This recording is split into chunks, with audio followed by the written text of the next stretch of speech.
फरायसाफोरनि थाखाय मोनसे गोजोनथाव रादाब। बे खेबाव फरायसुलाफोरनि थाखायबो मोनसे गोजोनथाव रादाब। दायो फरायसुलिफोरनो रां अनसुंथाइ होनायनि उनाव फरायसुलाफोराबो मोनगोन रांनि अनसुंथाइ। नंगौ, फरायसुलिफोरनो निजुत मयना बिथांखि फोसावनायनि उनाव दायो फरायसुलाफोरनि थाखायबो फोसावदों बिथांखि। गिबि मन्त्रि हिमन्त बिश्व शर्माया फोसावदों फरायसुलाफोरनि थाखाय मोनसे मोजांथार रादाब। फरायसुलिफोरनो निजुत मयना बिथांखि फोसावनानै होनायनि उनाव दायो फरायसुलाफोरनो फोसावदों जिबन प्रेरणा बिथांखि। बे खेबाव फरायसुलाफोराबो दानफ्रोमबो मोनगोन 2500 रां। जिबन प्रेरणा बिथांखिनि गेजेरजों गिबि मन्त्रि हिमन्त बिश्व शर्माया फरायसुलाफोरनो दानफ्रोमबो 2500 रां होनो थांखि लादों। बे रांनि अनसुंथाइखौ सरकारि मुलुगसोलोंसालि आरो फरायसालिमानि फरायसाफोरनो ग्रेजुवेटफोरनो बोसोरसेसिम दानफ्रोमबो 2500 रां होनो फोसावदों।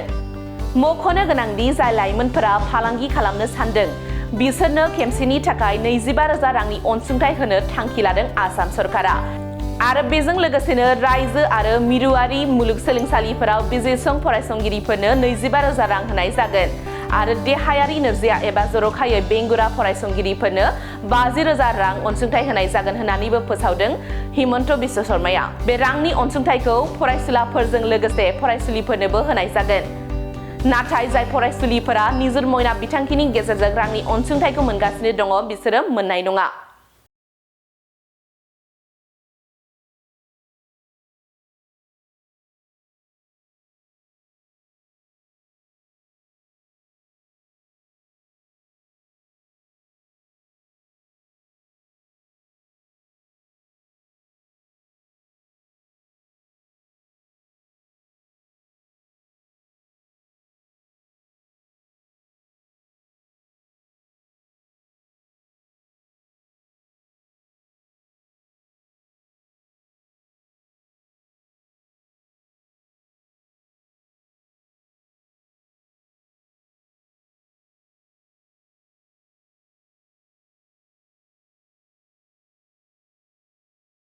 थाखो 5 आरो मेट्रिक आनजाद उथ्रिसार जागोन फरायसाफोरनि थाखाय गोजोनथाव रादाब। गोनांथि आरो मोजां खाबुफोरखौ लानानै गुन गोनां सोलोंथाइ होनो नोंथांमोनखौ नेनानै दङ बड'लेण्ड स्टार एकाडेमि क'क्राझारआ। 2024 इं मायथाइयाव क'क्राझार थिथागुरि समबाय मावख'नि साखाथियाव गोदानै गायसनजानाय बड'लेण्ड स्टार एकाडेमि क'क्राझाराव 2025-2026 सोलोंथाइ बोसोरनि गोदानै मुं थिसननाया सोलिगासिनो दङ।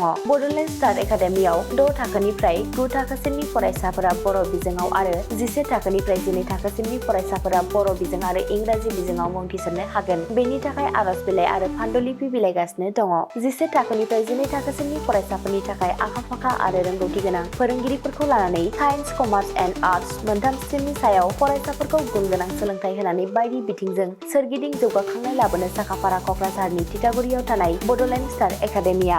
बड'लेण्ड स्टार एकाडेमियाव मुं थिसननोब्ला बाङाइ बेसेनाव मुं थिसननायनि गेजेरजोंनो फरायसाफोरा गाहायाव होनाय माखासे खाबुफोरखौ मोननो हागोन। इंराजि सोलोंनायनि खाबु, साखोन-सिखोन थाखो खथा, बिजाब बाख्रि, BPL थाखोनि फरायसा-फरायसुलिफोरनि मुं थिसननायाव 20% मासुल रेहाय होनाय। बेजों लोगोसेनो नोंथांमोनहा JEE नीट आनजादनि थाखाय बेसेन नाङै फोरोंथाय, मान्थलि मक टेस्ट, जिउ राहा दानाय बायदि गियानलु आयदाफोरनि उफ्रा सोलोंफारिफोरनि खाबुफोरखौ मोननो हागोन। हौवासा आरो हिन्जावसाफोरनि थाखाय मुलाम्फा गोनां मोजां जामुं आरो मोजां थाग्रा खथानि खाबु गोनां हस्टेलनि खाबुफोरखौबो मोननो हागोन। बिदिब्ला गोबाव खालामाजासे नोंथाङाबो बड'लेण्ड स्टार एकाडेमियाव थाबैनो मुं थिसननायनि थाखाय सुलाद लादो।